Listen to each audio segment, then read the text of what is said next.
السلام عليكم ورحمة الله وبركاته. الحمد لله نحمده ونستعينه ونستغفره ونؤمن به ونعوذ بالله من شرور أنفسنا ومن سيئات أعمالنا من يهده الله فلا مضل له ومن يضلل فلا هادي له وأشهد أن لا إله إلا الله وحده لا شريك له وأشهد أن محمدا عبده ورسوله.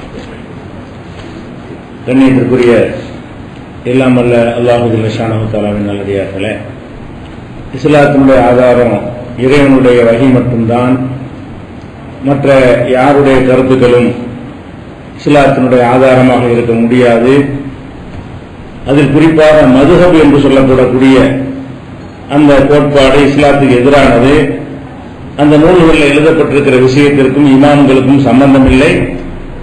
ஒரு நல்ல சுய நினைவுள்ள ஒரு அறிவுடையவன் எழுதிய தரத்தில் கூட அந்த மதுஹப் நூல்கள் எல்லாம் இருக்கவில்லை என்பதை நம்ம நேற்றைய தினம் ஷாஃபி மதுஹபுடைய சில சட்டங்களை பார்த்தோம். அதுல அது மாதிரியான சில சட்டங்கள் என்னன்னு கேட்டா, ஒரு மனிதருக்கு நம்ம பேர் வைக்கிறோம்.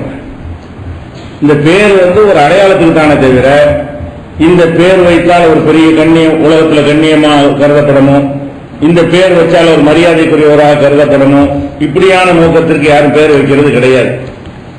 இந்த கிதாபுல யானத்து தாலிபின் ஷாஃபி மதுஹப் என்ன சொல்றாங்கன்னா, யாருக்காவது முகமதுன்னு பேர் வச்சுட்டாங்கன்னு சொன்னா அவரை நம்ம எல்லாரும் கண்ணியப்படுத்தணும். முகமது ஏன் கண்ணியப்படுத்தணும் என்றால், தாலீம் லஹு ஸல்லல்லாஹு அலைஹி வஸல்லம், அது ரசூல் ஸல்லல்லாஹு அலைஹி வஸல்லம் கண்ணியப்படுத்தியதா ஆகுமா? ரசூலுல்லாஹ்வுடைய பேரை யாராவது வச்சிருந்தாங்கன்னு சொன்னா இந்த பேருக்கா கண்ணியம், செயலுக்கா? பேர் என்னவாக இருந்தாலும் அவருடைய நடத்தை, கொள்கை, கோட்பாடு எல்லாம் சரியா இருந்தா தான் அவர் மரியாதைக்குரியவராக இருப்பாரு.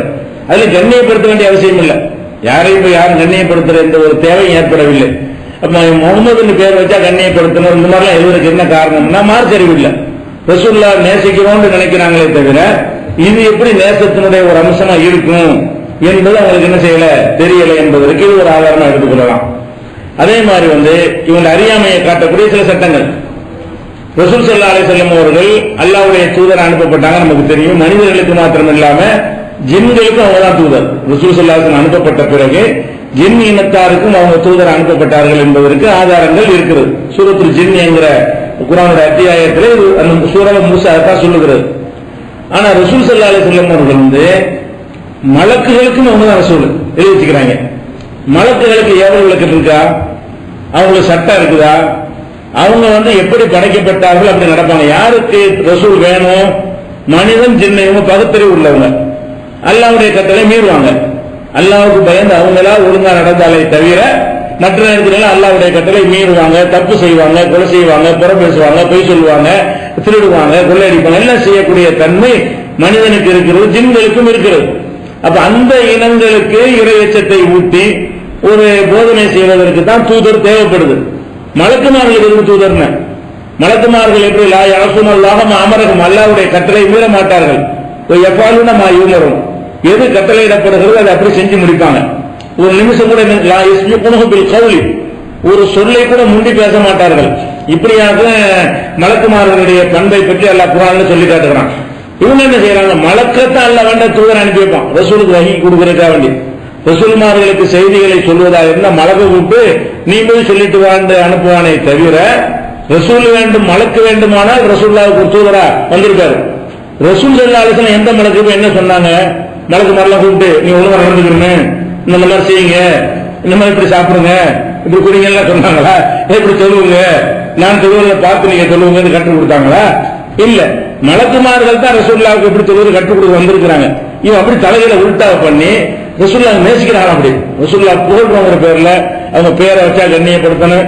ரசூல் ஸல்லல்லாஹு அலைஹி வஸல்லம் அவர்கள் ஜின்னுகளுக்கு மனிதனுக்கு மாத்திரமல்ல, அவங்க காபத்தி தக்கலைனி மனித ஜின்னுகளுக்கு மாத்திரமில்லை, ஒரு கதல் மலாயிக்கா மலக்குமார்களுக்கும் அவர்கள் தூதர் அனுப்பப்பட்டிருந்தார்கள் என்று எழுதுகிற அளவுக்கு விவரம் கூடுதலா இருக்கு. ஃபத்துல் முஈன்ல 1வது வால்யூம்ல 91ஆம் பக்கத்தில் இருக்கிறது.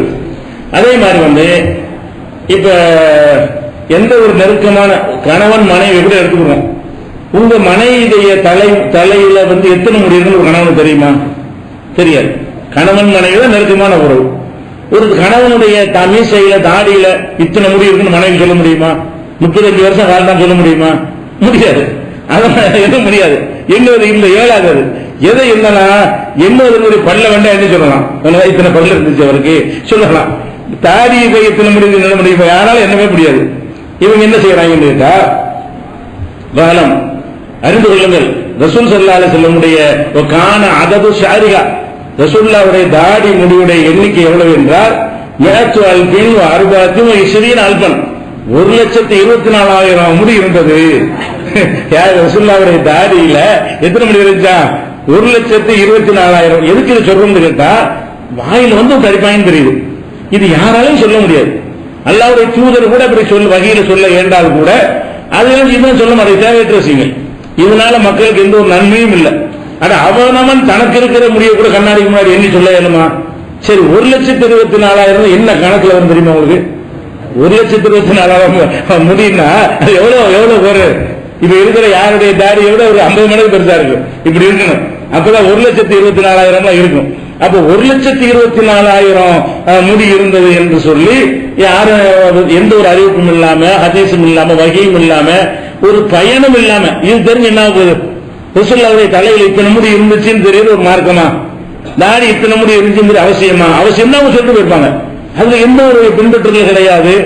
அப்படி இருந்தாலும் நம்மள அதுல வச்சிட முடியுமா? அவங்களும் அல்லாஹ் கொடுக்கிறதெல்லாம் ஒரு வாழ்க்கையா இருப்பாங்க, அது அடர்த்தி முடியிருப்பா, அதுல அல்லாஹ் கொடுக்கிறது, பின்பற்ற ஒண்ணுமே இல்லை இதுல. அப்ப இதை போய்கிட்டு உட்கார்ந்து விட்டு பொய்யாக நபிமார்கள் பேர்ல கூட என்ன செய்யறாங்க, பொய்களை இட்டு அடிக்கிறாங்க. இது யானத்து தாலிமில்ல 1வது வால்யூம்ல 39ஆம் பக்கத்தில் இருக்கிறது. அதே மாதிரி அதாவது கொசு இருக்குல்ல, கொசு ரசூலுல்லாஹ்வுடைய மேனியில் உட்காரவே செய்யாது அப்படின்னு எழுதிக்கிறாங்க. கொசு உட்காரமா உட்காராது, சுத்தமான உடம்புல உட்காராது. சில நேரத்தில் என்ன செய்ய, சுத்தமா உடம்பா இருந்தா கூட ஒரு ரூம்ல அடிச்சுட்டா நம்ம மேல மூஞ்சி பச்சுக்கிட்டு தான் இருக்கும் கொசு. அப்ப இந்த கொசு ஈ என்ன செய்யாத ரசூலுல்லாஹ்வுடைய உடம்புல உட்காரவே செய்யாது அப்படின்னு ஒண்ணு எழுதி வச்சுக்கிறாங்க. இது ரசூலுல்லாஹ் தொடர்பாக ஒன்றை சொல்வதாக இருந்தால் அது ஹதீஸ்ல இருக்கணும்ல, ரசூலுல்லாஹ் பார்த்தவங்க சொல்லியிருக்கணும், அல்ல ரசூலுல்லாஹ்வே சொல்லியிருக்கணும். அந்த மாதிரி எந்த ஒரு அறிவிப்பும் சனதும் இல்லாம இப்படி எல்லாம் உட்கார்ந்து வாயில வந்தெல்லாம் எழுதுறது. மதுஹப் கிதாப் என்கிற பெயர்ல எது வேண்டாலும் எழுதுறது, எது வேண்டாலும் கேட்டுக்கொண்டிருப்பார்கள் என்கிற வகையில தான் அந்த சட்டத்திட்டங்கள்லாம் இருப்பதை பார்க்கிறோம். அதே மாதிரி இன்னொரு கூத்த கேளுங்க, அதாவது வானத்திலிருந்து மொத்தம் இறக்கப்பட்ட நூல்கள் எத்தனை அப்படின்னா, எல்லா நபிக்கும் எல்லாம் வேதம் அனுப்புனா சொல்லிட்டான். நமக்கு சொல்ல முடியாது. நபிமார்களுடைய எண்ணிக்கையும் நமக்கு சொல்லப்படல, ஆதாரப்பூர்வமான ஹதீஸில் இல்ல. 1,24,000 சொல்லுவாங்க, ஆதாரம் இல்லை. அப்ப நபிமார்களுக்கு வேதங்கள் எல்லா நபிமார்களுக்கும் அல்ல வேதத்தை கொடுத்தான். நபிமார்கள் எண்ணிக்கை எப்படி தெரியாதோ அது மாதிரி வேதங்கள் எண்ணிக்கை நமக்கு தெரியாது. 4 வேதங்களுக்கு பேர் சொல்லியிருக்கிறாங்க, மற்ற வேதங்களுக்கு பேர் சொல்லல. தௌராத்து, இன்ஜீல், ஜபூர், குர்ஆன் 4 சொல்லப்பட்டிருக்கிறது. அது இல்லாம சுஹுப் இப்ராஹிமுக்கு வேதம் கொடுத்தாருல சொல்லி காட்டுறான். ஒவ்வொரு நபிமார்களுக்கும் கொடுத்ததாக சொல்லி காட்டுறான். இவங்க என்ன பண்றாங்கன்னா, ஒரு அண்ணல் குத்துக்கள் முனஸ்ஸலத்த மினஸ்ஸமா இலல் மேத்தும் அர்பா, வானத்திலிருந்து பூமிக்கு வந்த மொத்த வேதத்தின் எண்ணிக்கை 104. அல்லாஹ்விலிருந்து வந்த வேதம் எத்தனை? மொத்தமே 104 புக் வந்துட்டான் அல்லாஹ்விலிருந்து. அதுல வேடிக்கை என்னன்னா, உன்சில் அலா ஷீனின் சித்துனா, ஷீனு என்கிற ஒரு நபிக்கு மாத்திரம் 60 வந்த வேதங்களே 104 தான். அந்த 104ல ஒரு ஆளுக்கு எத்தனை கொடுத்துட்டான்ல, ஷீனு என்பவருக்கு 60 கொடுத்து விட்டான். அலா இப்ராஹிம சலாசுன, இப்ராஹிம் நபிக்கு ஒரு 30 90 ஆகி போச்சு. அலா மூசாவுக்கு மின் கபலி தௌராத்தி அசகட்டும், தௌராத்துக்கு முன்னாடி ஒரு 10 கொடுத்துட்டான், 100 ஆயிடுச்சு. அப்புறமேல் தௌராத்து, இன்ஜீல், ஜபூர், குர்ஆன் 60 30 10 4 இப்படி சொல்லி 104. இது எங்க இருந்து எடுத்த? சீது அலைஹிஸ்ஸலாம், சீது என்கிற ஒரு அலைஹிஸ்ஸலாம் இருக்கிற ஆதாரம் இருக்கா? அவருக்கு வேதம் கொடுக்கப்பட்டதா இருக்கா? அவருக்கு 60 வேதம் கொடுத்ததாக எதுல சொல்லப்பட்டிருக்கிறது? அவர் மீது நபிமார்கள்னா வீச நகை வெறும் அனுப்பி வச்சானா? எந்த நபிகள் வேதம் கொடுக்கவே இல்லையா? வேதத்தை நம்புறதுங்கிற ஒரு அகீதா விஷயங்கள் ஒழுங்கா தெரியவில்லை. எல்லா நபிகள் வேதம் கொடுத்தான். வேதம் இல்லாம இப்படி பயன் பண்ணுவார் மக்களுக்கு? அல்லாஹ்விலிருந்து செய்தியை வாங்காம எப்படி வகீனா மார்க்கம் ஆயிடுச்சு. ஒவ்வொரு நபியும் அல்லாஹ்விலிருந்து வகையை வாங்கித்தானே மக்களுக்கு சொல்லுவாங்க, அதான வேதம்ங்கிறது. அது வகையை வராம இஷ்டத்துக்கு ஏதாவது பண்ணிக்கிட்ட நபி அனுப்புவான்ல. அப்ப எந்த ஒரு தூதரை அனுப்பினாலும் அல்லாஹ் வகையை கொடுத்திருப்பான் என்பது அடிப்படை. இவங்க என்ன செய்யறாங்கன்னா, மொத்தமே அல்லாஹ் அனுப்பின வேதம் 104, அதுல 60 சீருக்கு அனுப்பியாச்சு. 30 யாரு இப்ராஹிம் நபிக்கு 30 போயிடுச்சு. மூசா நபிக்கு ஒரு 10, அதுக்கப்புறம் தௌராத், இன்ஜீல், ஜபூர், குர்ஆன் 4, ஆக மொத்தம் 104 வேதம் எழுதி வைத்திருக்கிறார்கள். இது ஒரு மடம் என்று விளங்குது, ஒரு பொய்ன்னு விளங்குது. அதுக்கப்புறம் அன்ன மானி குல்லில் குத்துபி, இந்த 104 வேதங்களுடைய மொத்த கருத்தும் மஜ்முஅத்தும் ஃபில் குர்ஆனி, அது குர்ஆனுக்குள் இருக்கிறது. 104 வேதம் இருந்தாலும் அதனுடைய சாராம்சமா இதுல இருக்கு, குர்ஆன்ல இருக்குது. சரி, அது ஒத்துக்கலாம். எல்லாத்திலையும் சாராம்சமா இறுதி வேதம் வந்ததுனால அனைத்தினுடைய கருத்தை உள்ளடக்கியதாக இருக்குங்கிறது ஓகே. அப்புறம் மஆனிஹி மஜ்முஅத்துன் ஃபில் ஃபாத்திஹத்தி, இந்த அவ்வளவு குர்ஆன்ல உள்ள அவ்வளவு கருத்து ஃபாத்திஹா சூராவுக்குள்ள அல்ஹம்து சூராவுக்குள்ள இருக்குது அப்படிங்கிறாங்க. சரி, அது ஒரு சூராவுக்கு அர்த்தம் இருக்கு, அதே ஒத்துக்கிறோம்.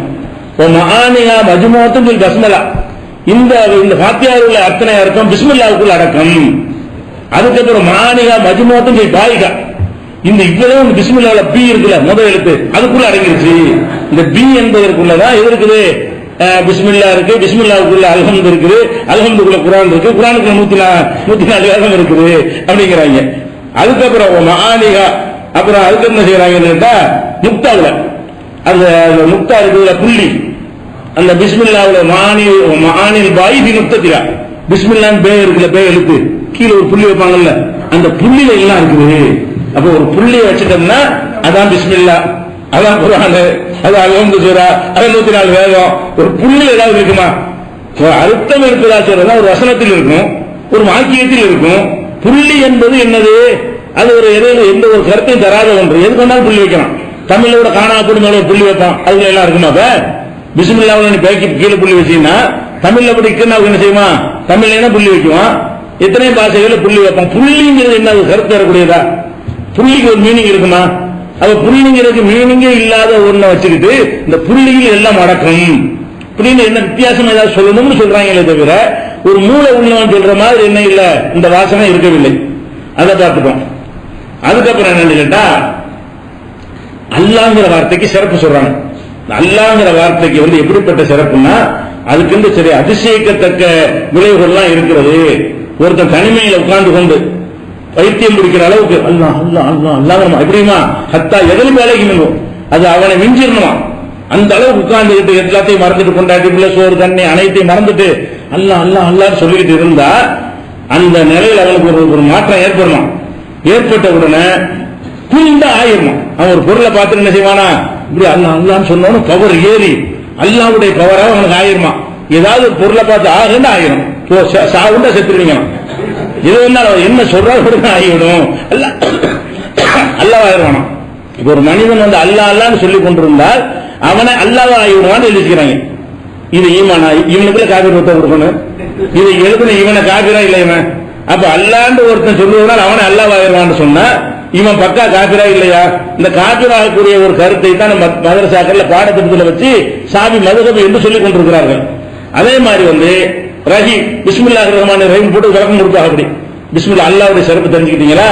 அதுக்கப்புறம் ரஹீம் இருக்குது. இந்த ரஹீம் என்பதை ஒரு பேப்பர்ல 21 தடவை எழுதி ரஹீம் ரஹீம் ரஹீம் ரஹீம் 21 தடவை எழுதி வல்லகஹ அலா சாஹிபு சுதாய், தலைவலி இருக்கும்ல அவன் கழுத்தை தொங்க விட்டால் பரிய பிஇذنில்லா உடனே போய்விடும். பேப்பர் எடுக்கணுமா, ரஹீம் ரஹீம் ரஹீம் ரஹீம் 21 தடவை எழுதணுமா. சரி, இது யார் உனக்கு சொன்னா? இந்த ரஹீம் இப்படி எழுதணும் என்றும் எழுதுனா தலைவி போயிடும் என்றும் குர்ஆன்ல இருக்குதா? ரஹீம் அல்லாஹ்வுடைய சிபத்து என்று இருக்கே தவிர இது எழுதி தொங்க விடணும் எங்க இருக்குது? தொங்க விட்டா சிறுக்கு வச்சான இருக்குது. மன் தல்லக தமீமத்தன் ஃபகத் அஷ்ரக, யாரு தாயத்தை தொங்க விடுறானோ அவன் சிறுக்கு வைத்து விட்டான் இருக்கு. இவன் என்ன செய்யறாங்க, இது செய்யறாங்க. ஒரு பைத்தியம் பிடிச்சிட்டான்னு வைங்களேன், இது டெஸ்ட் பண்ணி பார்த்துடலாம். தலைவலியா நடிச்சு விடுவாங்க. ஒரு பைத்தியக்காரன் காதுல போய் 7 தடவை ரஹீம் ரஹீம் சொல்லிடணும், உடனே பைத்தியம் போயிடும். அப்ப கீழ்பாக்கத்தை மூடி போக வேண்டியதான். கீழ்பாக்கத்துல பைத்தியக்கார ஆஸ்பத்திரியில் போயிட்டு காதல் என்ன செய்யணுமா, ரஹீம் ரஹீம் ரஹீம் 7 தடவை சொல்லணுமா. 7 தடவை சொல்லணும்னு சொன்னா அபாக்கமின் சாதி, அந்த நிமிடமே, அது கொஞ்சம் லேட்டெல்லாம் ஆகாதான், அந்த நிமிடமே அவன் பைத்தியம் தெரிஞ்சிருவான். பிஇذنில்லா அல்லாஹ்வுடைய அனுமதியோடு தெரிஞ்சிருவான் இருக்கு. இது அல்லாஹ் சொல்லத்தான் நம்ம நம்புவோம், அல்லாஹ்வுடைய ரசூல் சொல்லிட்டு நம்புவோம். இது எந்த கிருக்கன் எப்படி தெரியும்? இவன் தான் இவனத்தை சொல்லி பார்க்கணும், ரஹீம் ரஹீம் சொல்லி பார்த்து தெரியுதான்னு பார்க்கணும். இதை சொன்னால் பைத்தியம் தெரியும்னா இது என்ன மாதிரி கொண்டு போயிருக்கிறான்னு சொல்லுவாங்க. மக்களை என்ன மாதிரி மார்க்க அறிஞர்கள் உருவாக்குறங்கிற பேர்ல இந்த மாதிரி கண்ட கண்ட குப்பைகள் எழுதி வைத்துக் கொண்டு இதை தாங்கி பிடிக்கிறதுக்காக ஒரு கொள்கை சொல்லிக் கொண்டிருக்கிறார்கள். அதே மாதிரி இதெல்லாம் நிறைய இருக்குது. மதுஹப்ல போனா ரொம்ப ஜாஸ்தி ஆயிரும். அப்ப இந்த மாதிரியான இமாம்களுக்கு பேர்ல பில்டப் பண்ணி கூடுதல் குறைவாக எழுதி வைத்திருக்கிறார்கள். ஏன்னா நாள் நெருங்கி கொண்டிருக்கிறது, கொஞ்சம் செய்திகள் நிறைய இருக்கிறது. அதனால என்ன செய்து மதுஹபுக்குள்ளே ரொம்ப போயிட முடியாதுங்கிறதுனால இருக்குது. மதுஹபை பற்றி மட்டும் ஒரு மாசம் பேசணும். இந்த மாதிரி குப்பைகள் எடுத்து வச்சு ஒரு நாளைக்கு தொழுகையில் இவங்க செஞ்ச விளையாட்டு, நோம்பில் செஞ்ச விளையாட்டு, ஹஜ்ஜில் செய்த விளையாட்டுன்னு சொல்லி அந்த சட்டங்கள்லாம் தொகுத்து வைத்தால் சிரிக்கிறது சொல்லல, நிஜமாக ஒரு மாசம் பத்தாது. அவ்வளவு உளறி இருக்கிறார்கள், அவ்வளவு வாசிங்க, அவ்வளவு ஆபாசம், அவ்வளவு கிறுக்குத்தனம், அவ்வளவு மட்டமை என்று நிறைந்திருக்கிறது. அதனால இந்த மதுஹபுகள் மார்க்கம் இல்லை என்பது அடிப்படையில் நம்ம என்ன செய்வோம், புரிந்து கொள்வோம். இது உங்களுக்கு போதுமானதாக இருக்கும். அடுத்ததாக அப்ப குர்ஆன் ஹதீஸை விட்டு நம்மளை தடம்புரள செய்வதற்கு சஹாபாக்களை சொல்லுவாங்க.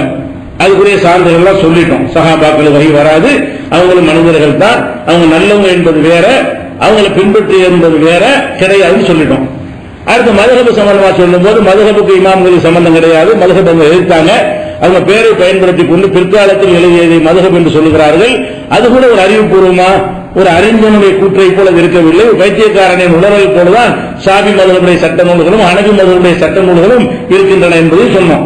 அந்த மதுஹப் நூல்ல உள்ளதையும் கூட மீறி இன்றைக்கு உள்ள ஆளுங்கள் சொல்லிக் கொண்டிருக்கிறார்கள் என்பதற்குரிய சான்றுகளையும் பார்த்தோம். இது ஒரு வகையாச்சா. அடுத்ததாக வகி மட்டும்தான் மார்க்கம். இதுல குழப்பம் பண்றது என்ன செய்யறாங்க கேட்டா, வகிதான் மார்க்கம். வகின்னா குர்ஆன் ஹதீஸ் மட்டும் யாரு சொன்னா? வகின்னு அல்லாட்டிலிருந்து வர்றதான வகி. அல்லாட்டிலிருந்து வந்த வகி ரெண்டு வகை இருக்கிறது. ஒண்ணு பாமர மக்களுக்கு சொன்ன வகி, இன்னும் இருக்கிறது பண்டிதர்களுக்கு மட்டும் குறிப்பிட்ட ஆட்களை தேர்ந்தெடுத்து அவங்களுக்கு ரசூலுல்லாஹ் சொல்லிட்டு போயிருக்கிறாங்க. அதெல்லாம் புக்கா எழுத முடியாது, அதெல்லாம் நூல் உருவங்கள் கிடைக்காது, அதையெல்லாம் பயான் பண்ணி யாருக்கும் சொல்ல முடியாது. அந்த இல்மை பெற்றவர்கள் மக்களை கண்டறிந்து கூட்டத்தை பார்ப்பாங்க, இவர் தகுதியானவர் கூட்டிட்டு போய் இவருக்கு சொல்லிக் கொடுப்பாங்க. அது அவருக்கு சொல்லிக் கொடுப்பாங்க. அப்படி தகுதியானவர்களை பார்த்து தேடி எடுத்து சொல்லிக் கொடுக்கிற ஒரு வகை இருக்கிறது. அவங்க அந்த வகைப்படி நடந்து கொள்ளலாம். அவங்க என்ன செய்யலாம், ஏதாவது இஷ்டத்துக்கு செஞ்சு விட்டு எங்களுக்கு அந்த வேற வகையில நாங்க முறியீடு வாங்கி கத்துக்கொண்டோம். அது ஷேகுமார்கள் இருப்பாங்களாம். அந்த ஷேகுமார்கள் என்ன செய்வாங்களா, அவங்களுடைய ஷேகிட்ட வாங்கியிருப்பாங்களாம். அந்த ஷேக் அவங்க ஷேகிட்ட வாங்கியிருப்பாங்களாம். இது பரவலாக எல்லா மக்களுக்கும் கொடுக்க முடியாத ஒரு விஷயமா. இது பேர் சிறுடைய இல்மு சிறு. இது பேர் என்னது? ரகசிய ஞானம். ரகசிய ஞானம் என்றால் பொதுவாக மக்களுக்கு சொன்ன குர்ஆன்ல உள்ளது அவங்க எல்லாத்துக்கும் உள்ள, சாதாரண மக்களுக்கு உள்ளது. ஹதீஸ்ல உள்ளது சாதாரண மக்களுக்கு உள்ளது. சாதாரணமா இல்லாம சிறப்பானவர்களுக்கு என்று தேர்வு செஞ்சு ரசூலுல்லாஹ் தனியா சில சொல்லி கொடுத்துருக்காங்க. அவர் தேர்வு செஞ்ச ஆளுகளும் சொல்லிக் கொடுப்பார். அவர் தேர்வு செஞ்ச ஆளுக்கு சங்கிலி தொடராக வந்து கொண்டே இருக்கிறது. இப்படி ஒரு கல்வி இருக்கிறது, கலை இருக்கிறது செய்யறாங்க சொல்றாங்க. இதே வகியார்கள் இப்ப இஷ்டத்துக்கு தான் செய்ய வேண்டியது. குர்ஆன்லயும் இருக்காது, ஹதீஸ்லயும் இருக்காது. கேட்டா அது அந்த ஞானத்துல ஒரு ரகசிய ஞானம் செய்து சொல்லி தந்தாங்க. செய்திக்கு எவன்டா சொன்னது? அவருடைய செய்தி சொன்னாரு. இப்படியே போய் ரசூலுல்லாஹ் வரைக்கும் வந்திருக்கு. நீங்க கிதாபுல எல்லாம் தேர்ந்தா நாங்க சொல்ற ஆதாரம் கிடைக்காது. நாங்க சொல்ற மார்க்கத்தில் உள்ளதுதான், ஆனா கிதாபுல எல்லாம் கிடைக்காது, குர்ஆன்ல எல்லாம் இருக்காது. இது ரகசியமா செலக்ட் பண்ண ஆட்களுக்கு உள்ள விஷயம். நாங்க அந்த லிஸ்ட்ல முடிவு வாங்கி இருக்கிறோம் என்று சொல்லிக் கொண்டு இஷ்டத்துக்கு விளையாடுவதற்காக அந்த இல்மு சிர்ங்கிற ஒரு பேர்ல ஒரு ரகசிய மெஞ்ஞானம், இது பேர் மெஞ்ஞானம் பேரு. இந்த மெஞ்ஞானம் ஒண்ணு இருக்குது, ரகசிய ஞானம் இருக்குது அப்படின்னு சொல்லுகிறார்கள். ஆனா மார்க்கத்துல ரகசிய ஞானம் ஒண்ணு இருக்கான்னு கேட்டா இல்ல. ஏன்னா அல்லாஹ்வுடைய ரசூலுக்கு எதையெல்லாம் சொல்லி கொடுத்தானோ அதை அவங்க எத்தி வைக்கணும். வைக்கலன்னா நடக்கிறது வேற.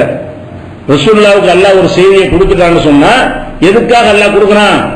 அனைத்து மக்களுக்கும் சொல்வதற்கு தான் கொடுக்கறான்.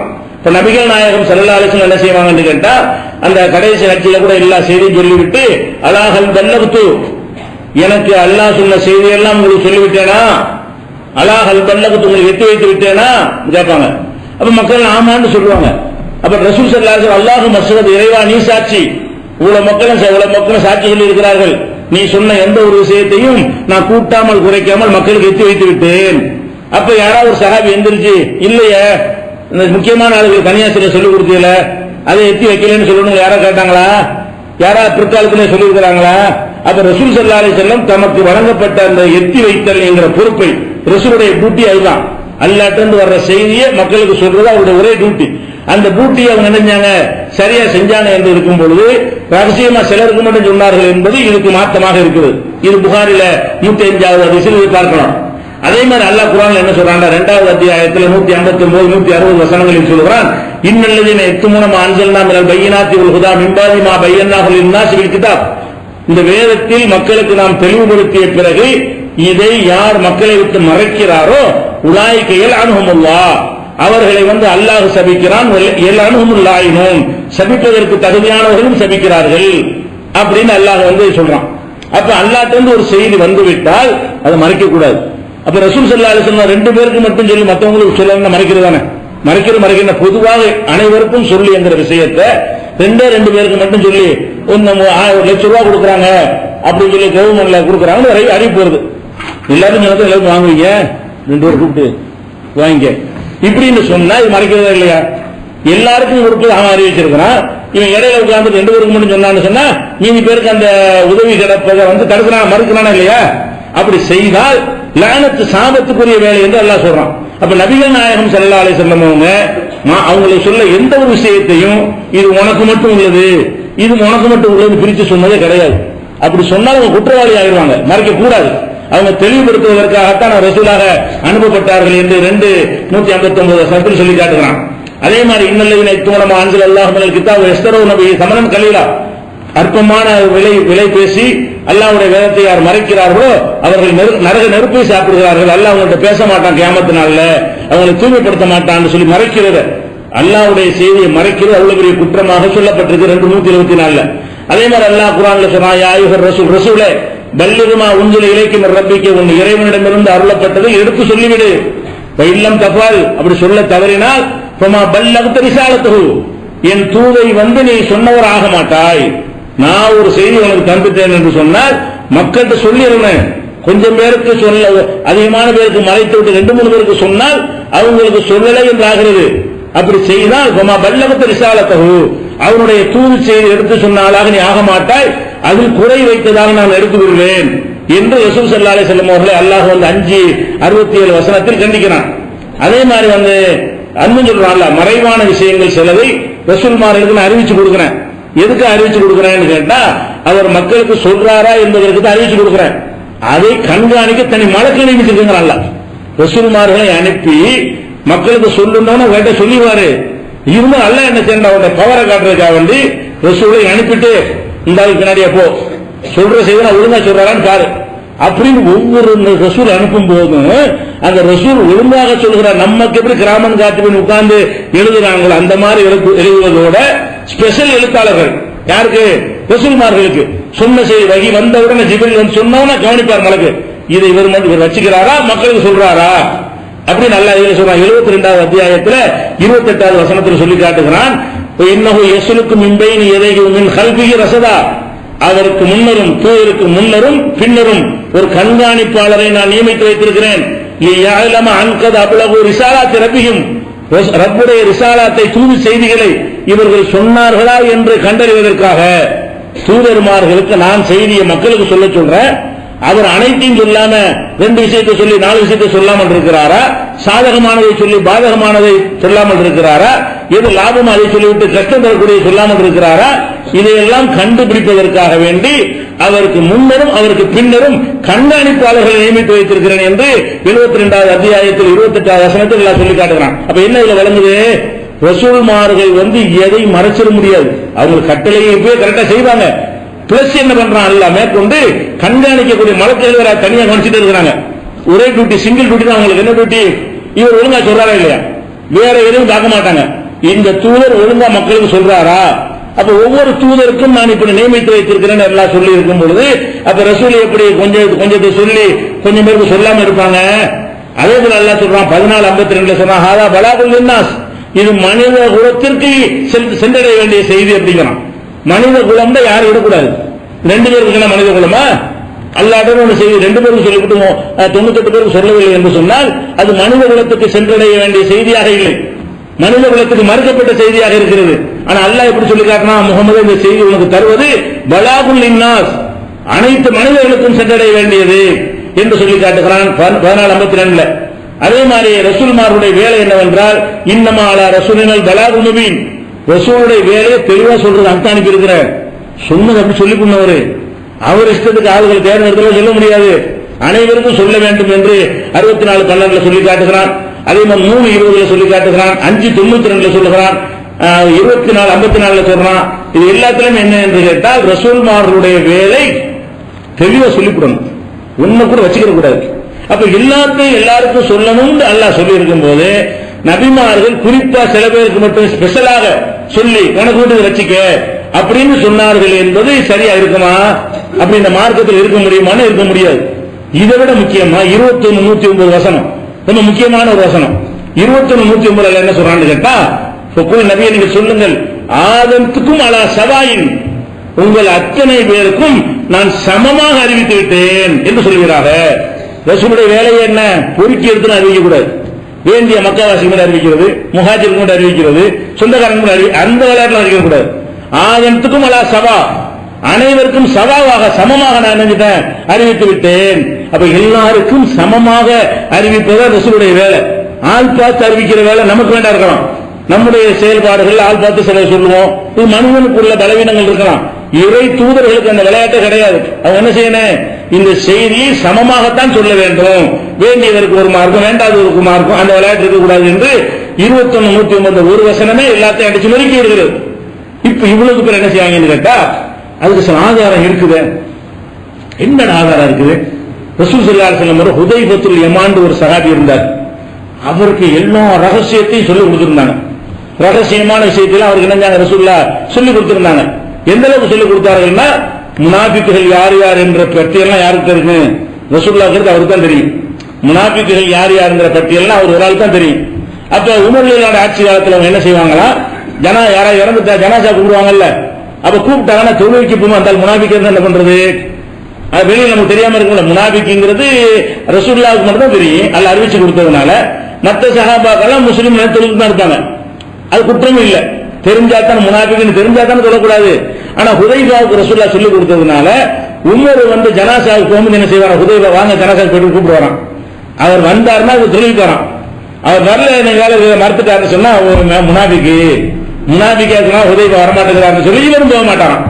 இதெல்லாம் சரியான அறிவிப்புகள் இருக்குது.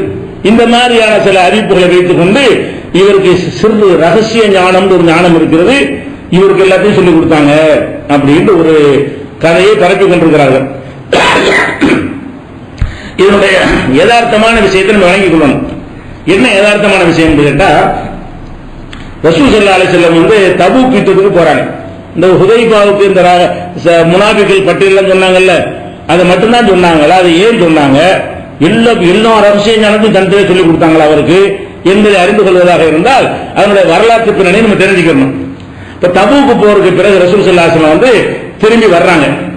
திரும்பி வரையில் என்ன செய்யறாங்கன்னு கேட்டா, மக்களுக்கு அறிவிக்கிறாங்க.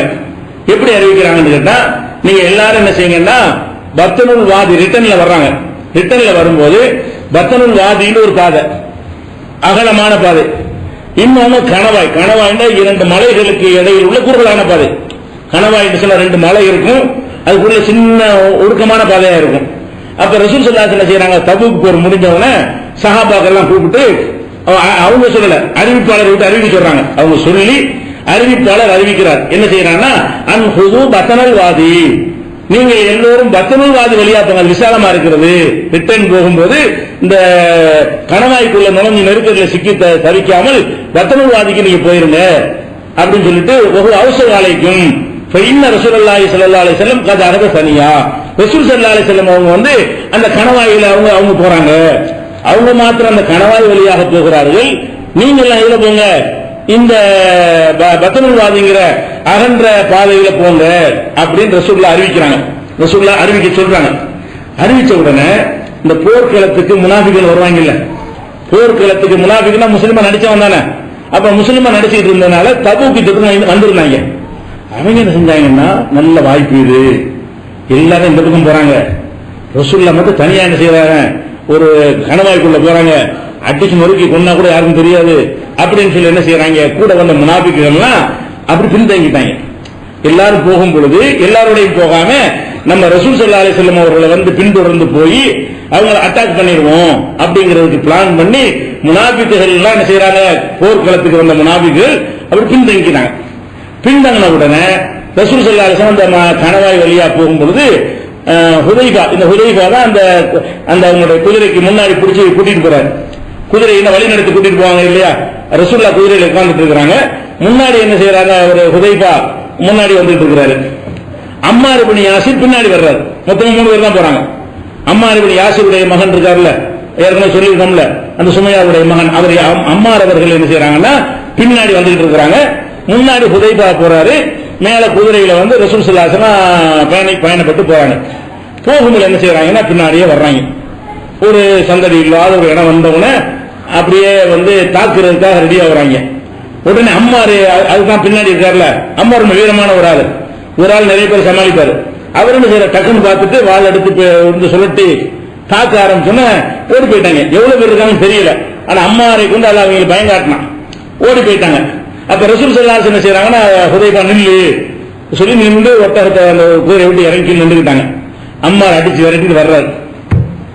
வந்தவன என்னப்பா அம்மார் யாருன்னு உனக்கு தெரியுமா, அவங்க கேட்கணும்னா தெரியாது. எதுக்கு வந்தாங்கன்னு தெரியுமா, அதுவும் தெரியாது. எல்லாரும் முகமுடி போட்டிருந்தார்கள், முகத்தை மறைத்திருந்தார்கள், துண்ட கண்ணு மட்டும் தெரியுற மாதிரி கட்டுறாங்க இல்ல, அந்த மாதிரி கட்டி கொண்டு வந்தார்கள். யார் என்று எனக்கு தெரியல அப்படிங்கிறார். அப்பதான் ரசூல் என்ன செய்யறாங்கன்னு கேட்டா, ஹுதைஃபாவை கூப்பிட்டு, இது வந்து செக்யூரிட்டி ஒன்று பாதுகாப்பு விஷயம், முனாஃபிக் யாருன்னு உனக்கு தெரியணும், இங்க இருந்து மதீனா வரைக்கும் போகணும், தபுக்கு ரொம்ப தூரம். அப்ப அவங்க என்ன செய்யறாங்கன்னா, இன்னும் நல்லா முனாஃபிக் யாரும் வச்சுக்க. அவர் எதுக்கு சொல்றாங்க, நான் உனக்கு என்ன நண்பர் மாதிரி கிட்ட வருவாங்க, அவன் தாக்க தான் வர்றான், நீ தெரிஞ்சுக்கணும்.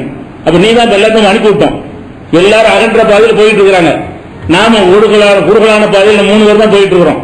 அப்ப வரக்கூடியவன் முஸ்லீம் நினைக்கு சஹாபி நினைச்சு நிப்பாட்டுக்கு கிட்ட நெருங்க விட்டுருந்தா இல்லையா, அதுக்கு தான் என்ன செய்யறாங்கன்னு கேட்டா, ஹுதைஃபாவை கூப்பிட்டு, இந்த நாள் இந்த பேர் உள்ளவங்க முனாஃபிக்கு, ஆனால் இதை நீ யார்ட்டும் சொல்லக்கூடாது, செக்யூரிட்டிக்காக தான் உனக்கு சொல்றேன், என்னுடைய ரகசியத்தை உனக்கு சொல்றதுக்காக இல்ல, வஹீல அல்லாஹ் எனக்கு சொல்லி தந்தான், அது வேற விஷயம். உனக்கு சொல்வது இருக்குன்னு கேட்டா, நீ பாதுகாவலரா அப்ப நிக்கிற, நீ வந்து என்ன செய்யணும், வரக்கூடியவன் முனாஃபிக்கு யாரு, நஜ சஹாபி யாருன்னு உங்களுக்கு தெரியணும். அப்ப நீ கண்காணிப்பதற்காக வேண்டி அந்த தபூக் யுத்தத்தில் தான் அவர் சொல்லிக் கொடுக்குறாங்க. முனாஃபிக்குடைய பெயர்களை சொல்லிக் கொடுத்து, யாருக்கு ரகசியத்தை சொல்லிக் கொடுத்து, ஒரு செலக்ட் பண்ணி அவர் ஒரு சிறந்த ஒரு ரகசிய ஞானங்கள் அதுக்கு சொன்னது கிடையாது. அன்னைக்கு அவசியம் ஒரு யுத்த காலத்தில் ஒரு முக்கியமான ஆளுக்கு சில சொல்லிக் கொடுப்பாங்க. அது போர்க்களத்தில் வந்து எதிரிகளும் நம்ம ஆளுகள் கலந்து இருக்கும் பொழுது யார் யார் எதிரின்னு சொல்லிக் கொடுக்கிற ஒரு கடமை இருக்கா இல்லையா, தெரிஞ்சிருக்கும் போது செய்வோம். நம்மளை கூட சொல்லுவோம், எல்லாம் கலந்து இருக்கும் போது நம்ம சில ஆளு கூட்டம் செய்வோம், கவனிச்சுதான் சொல்லுவோம்.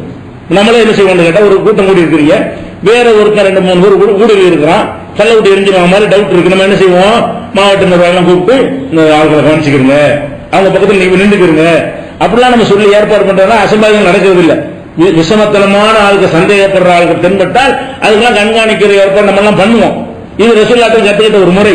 அப்ப நபி ஸல்லல்லாஹு அலைஹி வஸல்லம் அவங்க என்ன செய்யறாங்கன்னு கேட்டா, இதுக்காக வேண்டி அவருக்கு சொன்னாங்க, அவர் தெரியுங்கிற நிஜம், ஆனா யார்ட்டையும் சொல்லாத கரெக்டா கடப்புச்சார்.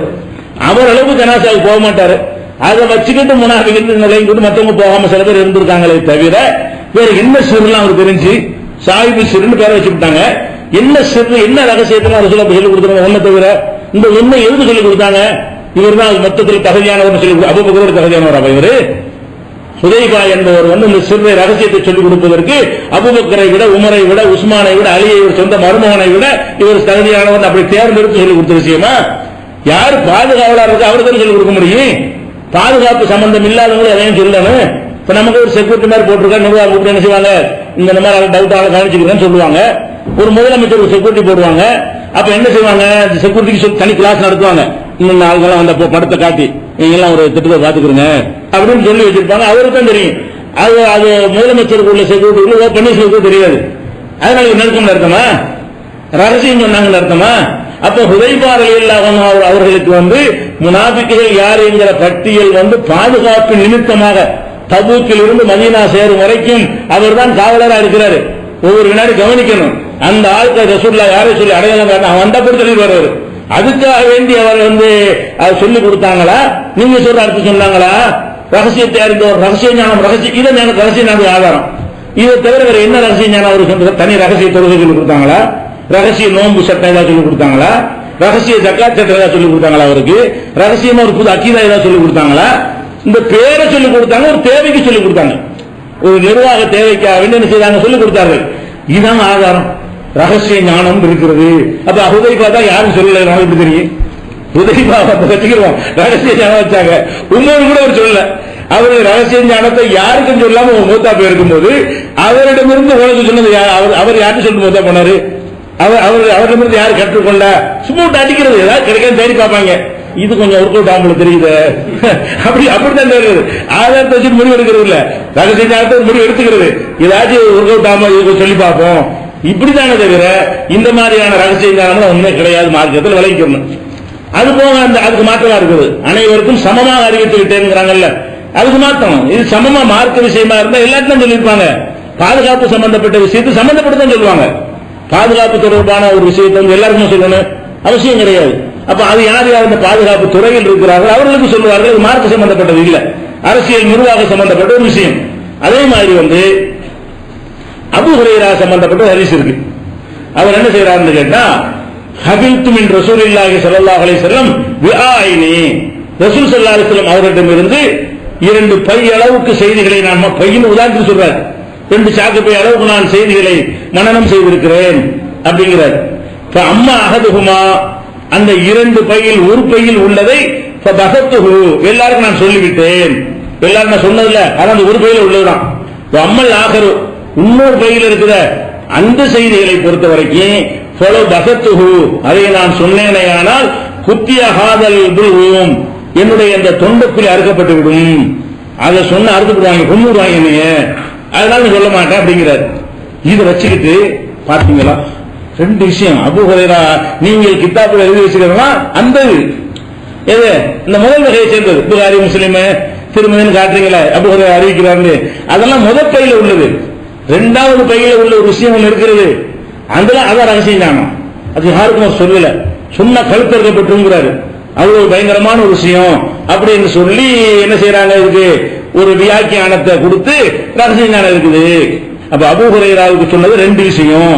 ஒன்னு எல்லாருக்கும் சொல்ற விஷயம், இன்னொன்று ரகசியமா வச்சுக்கேன்னு சொன்ன விஷயம். அவர் செலக்ட் பண்ணி ஆளுகளுக்கு சொல்லி கொடுப்பாரு. அது சங்கிலி தொடரா எங்களுக்கு வருது இப்படின்னு சொல்றாங்கல்ல. இது இந்த ஒரு ஹதீஸ் ஆதாரம் காட்டுவாங்க.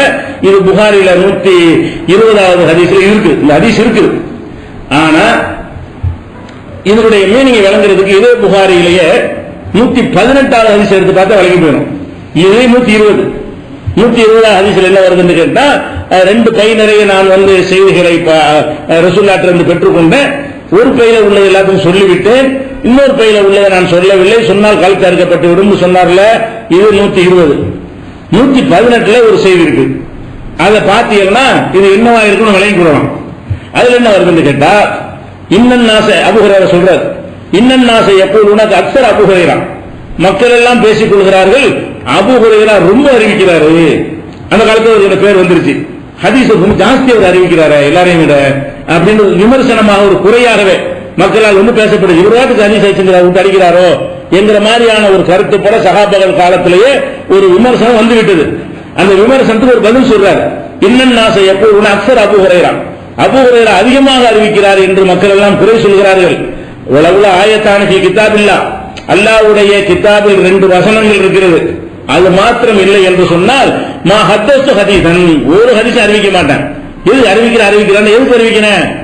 2 ஆயத்து என்னன்னு கேட்டா, நான் ஏற்கனவே சொன்ன 2 ஆயத்து தான் மறைக்கிற விஷயம். அல்லாஹ்வுடைய வேதத்தை மறைத்தார்களே ஆனால் அல்லாஹ் சபிக்கிறான், சபிப்பதற்கு தகுதியானவர் சபிக்கிறார். 2 வசனம் இருக்குல்ல, அந்த 159 160 அந்த வசனத்தை சொல்லி காட்டி, இந்த மாதிரி வசன குர்ஆன்ல இருக்குது, மறைக்கிறது பாவம் இருக்குது, சாபத்துக்கு ஒரு எதிர்ப்பு இருக்குது, அதுக்கு பயந்துகிட்டு தான் கேட்டதான் அறிவிக்கிறேன். இல்லாட்டி உண்மை வாழ்த்து பேசாம இருந்துருவேன். அறிவிக்காமல் இருந்தால் மறைத்த குற்றமாயிரும். அப்ப அபூ ஹுரைரா என்ன சொல்றாருன்னு கேட்டா, அதிகமான ஹதீசுகளை நான் அறிவிப்பதற்கு என்ன காரணம் என்றால், ஹதீசுகளை மறைக்க கூடாது என்று, அல்லாஹ்வுடைய செய்தியை மறைக்க கூடாது என்று குர்ஆனில் இருக்கிறது. மறைச்சால் கடும் குற்றம் என்று இருக்கிறது. அந்த குற்றவாளி ஆகக்கூடாது என்பதற்கு தான் எனக்கு தெரிஞ்ச ஹதீஸ் எல்லாத்தையும் போட்டு அறிவிச்சுட்டு இருக்கிறேன், இல்லைன்னா ஒரு ஹதீஸ் அறிவிக்க மாட்டேன் அப்படின்னு சொல்லிட்டு அப்புறம் சொல்றாரு, இன்ன இஹ்வானா மினல் முஹாஜிரின், முஹாஜிர்களான எங்களுடைய சகோதரர்கள் இருக்காங்களா, மக்களும் வந்தவங்க, அவங்களுக்கு எல்லாம் காண யூசுலிஹும் சபகு பில் அஸ்வாக், கடைவீதியில போய் சம்பாதிக்கிறது அவங்களுக்கு தேவையாக இருந்தது. அப்படி போயிடுவாங்க எல்லாருமே. நான் ஒருத்தன் பல்லாசில கிடப்பேன், முஹாஜிர்கள் அப்படி போயிடுவாங்க. அன்சாரிகள் எல்லாம் தங்களுடைய தோட்டம் துறவுகளை அதை கவனிப்பதற்கு சென்று விடுவார்கள்.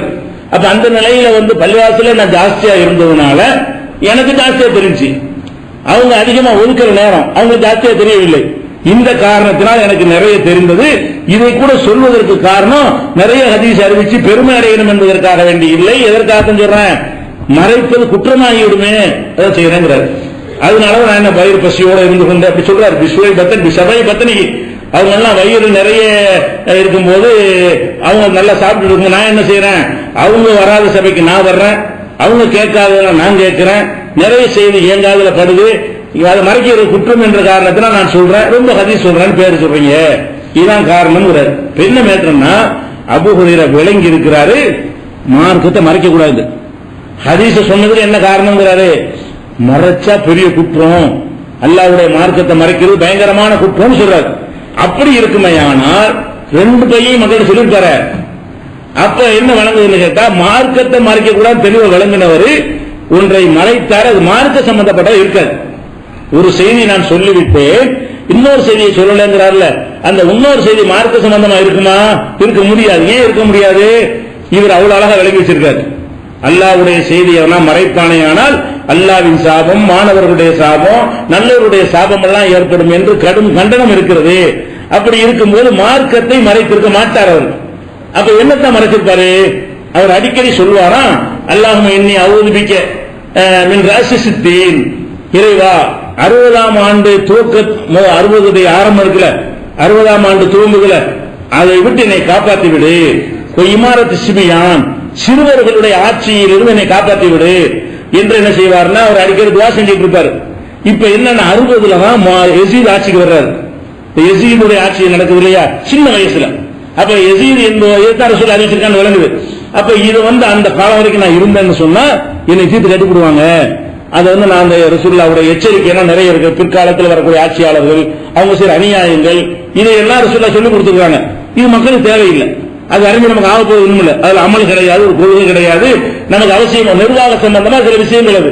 அதை நான் சொன்னேனே ஆனால் ஆட்சி அதை கழுத்து அறுத்து விடுவாங்க, அதை நான் மறைச்சுக்கிட்டேன். என்னுடைய சேஃப்டிக்காக பாதுகாப்புக்காக அதை மறைச்சேன். ஆனா மார்க்க சம்பந்தப்பட்ட எதை நான் மறைக்கல அப்படிங்கிறதுக்கு தான் அவர் துவா செஞ்சாரு. 59 அல்ல அவரை மௌத்தாக்கிட்டான். 60ல இருந்தாருன்னா பஞ்சாயத்து ஆயிருக்கும். எந்த 60ஆம் ஆண்டு வேணாம்னு துவா செஞ்சாரோ அல்லாஹ் நினைச்சுட்டான், இந்த ஆட்சிகள்லாம் வருவதற்கு ஒரு வருஷத்துக்கு முன்னாடியே அவரை அல்லாஹ் மரணிக்க செய்து விட்டான் என்று வரலாற்றில் ஆதாரப்பூர்வமான வரலாறு ஃபத்துல் பாரி போன்ற நூல்களை எல்லாம் ஆதாரத்தோடு எடுத்துக்காட்டி சொல்றாங்க. அப்ப என்ன விளங்கன்னு, அபூ ஹுரைராவுக்கு 2 செய்திகள் சொல்ல சொன்னாங்க. ஒன்னு, எதிர்காலத்தில் வரக்கூடிய குழப்பங்கள், இந்த கர்பலா, அலி முஆவியா சண்டை, ஆயிஷா அலி சண்டை, இப்படி சஹாபாக்கள் மோதி கொண்ட விஷயங்கள், அது மாதிரியான பல விஷயங்களை அவருக்கு சொல்லி இருக்கிறாங்க. அவர் என்ன பண்றாருன்னா பிரிக்கிறாரு. இது இபாதத்துக்கு என்ன இருக்குது, கணக்கு வழிபாடு விஷயம் சொல்லிட்டு போவோம், இந்த பைய தனியாத்தி வச்சுக்கிறோம், இதை போய் மக்கள்கிட்ட போய் சொல்லிட்டு சொன்னால் நான் அது டவுட்டா வந்துடும். அது போய் சொல்லியிருந்தாருன்னு சொன்னா ஒரு சார் என்ன பண்ணுவாங்க, நீ அவங்களுக்கு சார்பா பேசுறேன்றாங்க. ரெண்டுமே முஸ்லிம்களா இருக்கும்போது எதை சொன்னாலும் நீ அவங்கள்ட்ட காசு வாங்கிட்டு பேசுறேன்னு சொன்னா சொல்லிவிடுவாங்க. பல காரணத்துக்காக நினைஞ்சிருக்கலாம், இது நமக்குள்ள வச்சுக்கிறோம், இதுல இபாதத்துக்கு சம்பந்தம் கிடையாது, இதை வச்சு மார்க்க சட்டமும் உண்டாக முடியாது, இதனால நம்ம வீட்டுக்குள்ள வச்சு இதைத்தான் மறைச்சிருப்பாரே தவிர மார்க்கத்தை மறைக்க கூட நம்ம அழகாக விளங்கி வச்சிருக்கிறாரு. அதுக்கு தான் இவ்வளவு கெட்ட பேரை வாங்கிட்டு மூட விஷயம் அறிவிச்சாரு. என்ன வேணாலும் சொல்லி தெரிஞ்சுட்டு அதிகமா அறிவிக்கிறாரு. நான் அந்த குற்றவாளியாக விரும்பல, அல்லாஹ்வுடைய எந்த ஒரு செய்தியும் மறைச்ச குற்றம் எனக்கு வேணாம் அப்படி நடந்தார் என்பதை பார்க்கும் பொழுது இதுல ரகசிய ஞானத்துக்கு ஒண்ணும் இல்லை. சரி அப்படி வச்சுக்கிறோம். நீ ரகசிய ஞானம் உனக்கு அபூ ஹுரைரா யார்கிட்ட சொன்னாரு, அவர் தான் உத்தரத்தையும் சொல்லல. 59 மௌத்தா போயிட்டாரு. ஹிஜ்ரி 59. 59க்கு முன்னாடி அவரிடத்தில் சந்தித்து இந்த ரகசிய ஞானத்தை எல்லாம் உருகுனவர் யார் சொல்லு. அவர் ஒருத்தருக்கும் சொல்லாம போயிட்டா இல்ல ஒரு அப்படியே அப்படி இருந்திருந்தா கூட அது அபூ ஹுரைராவோட குளோஸ். இப்ப என்ன ரகசிய ஞானம், அவர் யாருக்குமே சொல்லலையே, அவர் சொல்லவும் இல்லை, சொல்லி இருந்தாலும் அதுக்கு தொடர்ச்சி இல்லையே, அது முடிஞ்சு போயிடுச்சே. அப்ப அந்த மாதிரி சிந்திச்சு பார்த்தார்களே, ஆனால் இது ரகசிய ஞானம் என்பதற்கு எந்த ஒரு வகையில் இந்த ஆதாரம் நிற்காது. அடுத்து என்னன்னு கேட்டா, இந்த ரகசிய ஞானத்துக்காரங்க எல்லாரும் என்ன பண்ணுவாங்கன்னு கேட்டா, இது ரஷ்யாட்டு வந்தது எடுத்து அழிட்டு கொண்டு முடிப்பாங்க. இந்த தரிக்கான்னு வச்சுக்கிறாங்க பாத்தீங்களா, ஷாதிலியா தரிக்கா, காதிரியா தரிக்கா, நக்ஷபந்தியா தரிக்கா, சுகரவர்தியா தரிக்கா, இப்படின்னு எக்கச்சக்கமான தரிக்காக்கள் வச்சிருக்கிறாங்க. இந்த தரிக்காவெல்லாம் பாத்தீங்கன்னு சொன்னா இவர் ஒரு ஷேக்கிட்ட முறிதாவாரு, அந்த ஷேக் இன்னொரு ஷேக்கிட்ட பையத்து வாங்கியிருப்பாரு, அவர் இன்னொருத்தர் வாங்கியிருப்பாரு, இப்படியே போய் அழிட்டு போய் முடிப்பாங்க. 50 பேர் இந்த தரிகாவுல அவ்வளவு பேர் எங்க ஓடி முடிப்பாங்க என்று கேட்டா அவருடைய முதல் குரு யாரு? அலி ரலியல்லாஹு அன்ஹு. அந்த ஷியா கிட்ட வந்து இதெல்லாம் ஷியா கிட்ட வந்து கட்டி விட்டாங்க. அலியை வந்து அல்லாஹ்வுடைய ரசூலுக்கு மேல தூக்கி வைக்கிறதுக்காக வேண்டி, அபூபக்கர் உமரை விட அவருக்கு மேல வசதி வைப்பதற்காக வேண்டி அவருக்கு சிறப்பு ஞானம் இருந்தது கட்டி விட்டாங்க. அந்த அடிப்படையில் என்ன செய்யறாங்கன்னு கேட்டா அலி ரலியல்லாஹு அன்ஹு மர்மங்கிற வகையில அவருக்கு நிறைய தனித்தனியா ரசூலுல்லாஹ் ரகசியமா சில சொல்லி இருந்தாங்க. நாங்க இந்த பையத்து வாங்கி அலி வந்து வேண்டிய ஆள் கிட்ட அவர் சொல்லுவாரு, அவங்க வேண்டிய ஆள்கிட்ட சொல்லுவாங்க. அது மாதிரியான எங்க ஷேக் நான் இன்னைக்கு ஷேக் ஆகிட்டேன்னா நானும் என்ன செய்வேன், எனக்கு வேண்டிய ஆளுக்கு வந்து சொல்லிக் கொடுப்பேன்.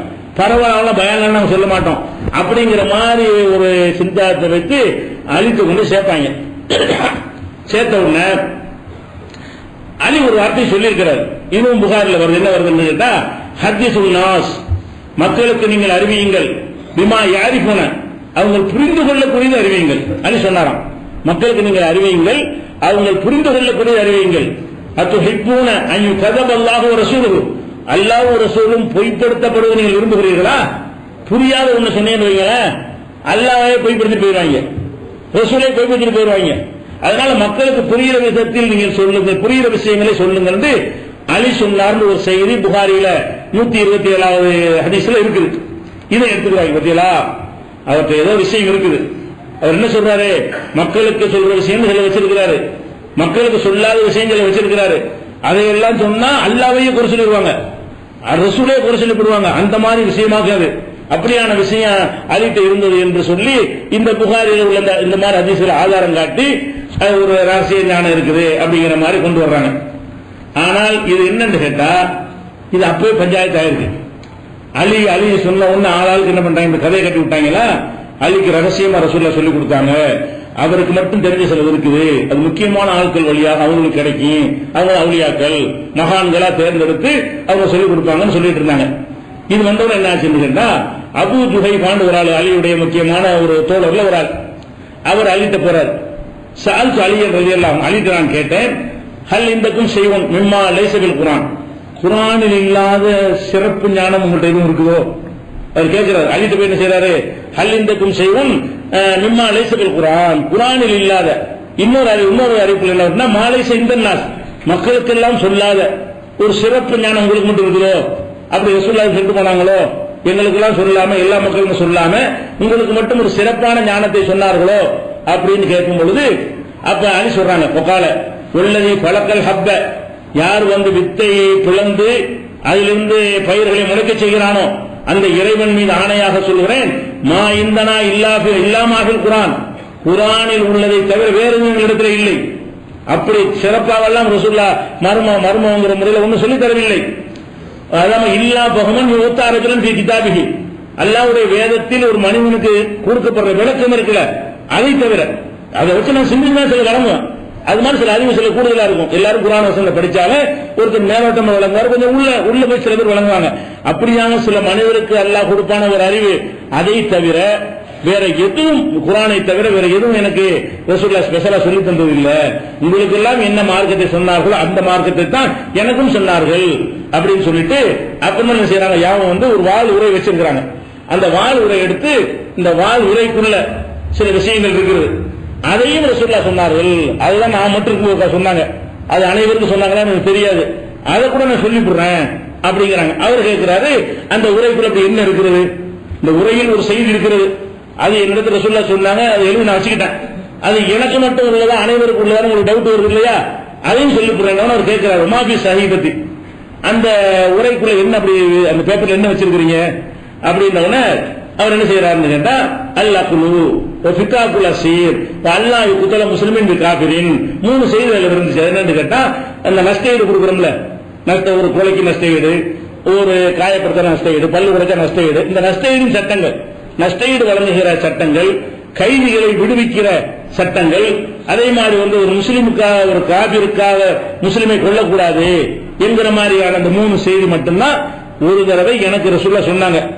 இதுதான் ரகசியம் நினைச்சீங்கன்னா அதையும் சொல்லிவிட்டேன். இப்ப எல்லாத்துக்கும் பொதுவா போச்சு, வேற ஒண்ணும் கிடையாது. இந்த ஒன்னை தவிர வேற இது ஒன்னும் தனியா சொல்லிருப்பாங்க இருக்கு வீட்டுல வச்சு.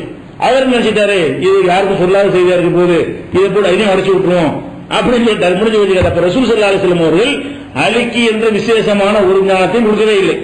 எல்லாருக்கும் சொன்ன அந்த குர்ஆனை தான் அவருக்கும் சொன்னார்கள். எல்லாருக்கும் சொன்ன அந்த ஹதீஸை தான் அவருக்கும் சொன்னார்கள். ஒரு 3 சட்டத்தை மட்டும் தனியாக இருக்கும்போது சொன்னார்கள். அந்த சட்டத்தை அவர் எல்லாருக்கும் அறிவிச்சு விட்டார். அறிவிப்பாளராக இருந்து நினைச்சார், மக்களுக்கு எல்லாம் சொல்லி முடிச்சுட்டார். இப்ப என்ன ரகசிய ஞானம்? அவர் இல்லைன்னு தர கேள்வி குரான்ல இல்லாத ஏதாவது இருக்குதா? தனியா ரகசியமா எதுவும் சொல்லி தந்தாங்களான்னு கேட்டு இல்லைன்னு மறுத்தாச்சு. அப்ப மறுத்த பிறகு ஏன் ரகசியம் ஞானங்கிறீங்க? அப்ப அவர் சொன்னது அர்த்தம் என்ன அதையும் பார்க்கணும்ல. அவர் சொன்னார் மக்கள் புரியுற விதமா சொல்லணும். அதுக்கு இருக்கிற விஷயத்தையே சபை அறிஞான சொல்லணும். இருக்கிற விஷயத்தை சொல்லும் போது கூட அந்த மக்கள் 1ஆம் கிளாஸ் படிக்கிற எல்கேஜி பசங்கள்ட்ட போய்கிட்டு லைஃபான ஹதீஸ் என்றா என்ன தெரியுமா கேட்கலாமா போயிட்டு அவனுக்கு தெரிஞ்சு அவன்கிட்ட பேசணும். அதாவது சபை அறிந்து பேசுவது என்பது ஒரு ஜெனரலா எல்லாரும் பேசக்கூடிய ஒரு பேச்சு. அப்ப அந்த சபைக்கு தகுந்தவாறு உள்ள செய்திகளை சொல்லணுமே தவிர உங்களுக்கு தெரிஞ்சதெல்லாம் ஒரு இடத்துல கொட்டிடக்கூடாது. கேட்கறவங்களை பார்க்கணும். அவங்க புரிந்து கொள்றதுக்கு தகுந்த மாதிரி என்ன செய்யணும்? 10 வயசுக்காரனுக்கு அதுக்கு தகுந்த மாதிரி சொல்லுங்க, ஆம்பளைக்கு தகுந்த மாதிரி சொல்லுங்க, பொம்பளைக்கு தகுந்த மாதிரி சொல்லுங்க.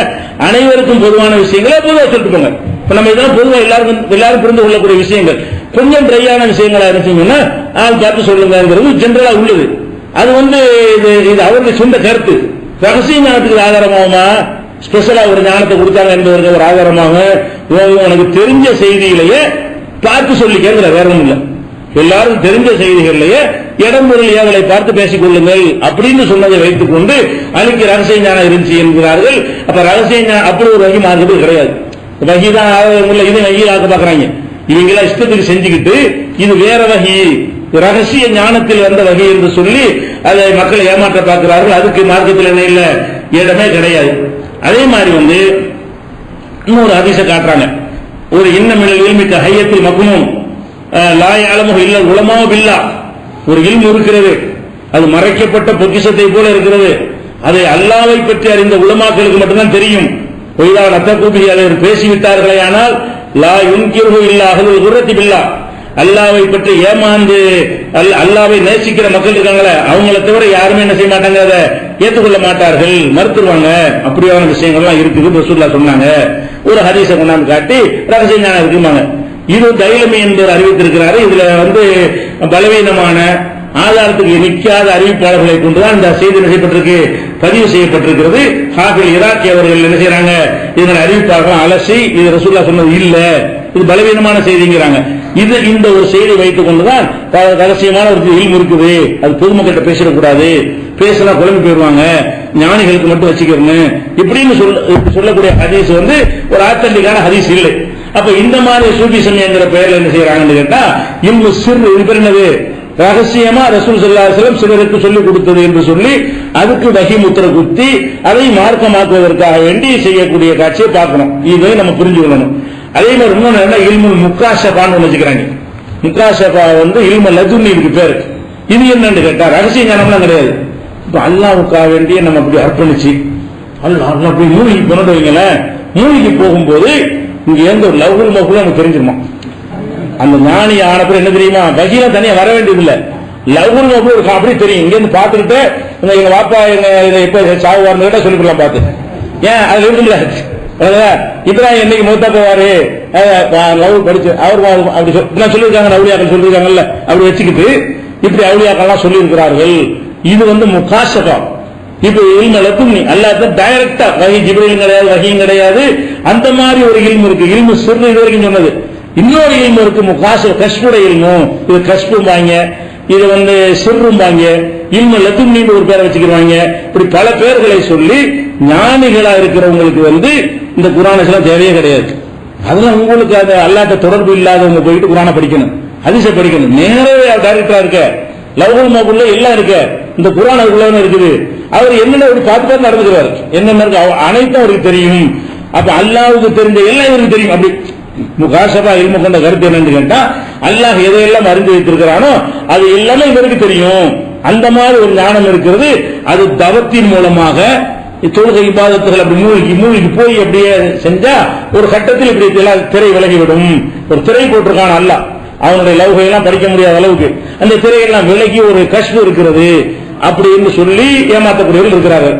அது என்னவெல்லாம் ஏமாத்துறாங்க, அது சரியா, அதுக்கு மார்க்கத்துல ஆதாரம் இருக்குதா, அப்படியான ஒரு இல்முக்கு இஸ்லாத்துல அனுமதி இருக்குதா, இந்த விஷயங்களை செய்வோம் நாளைக்கு பார்க்கலாம்.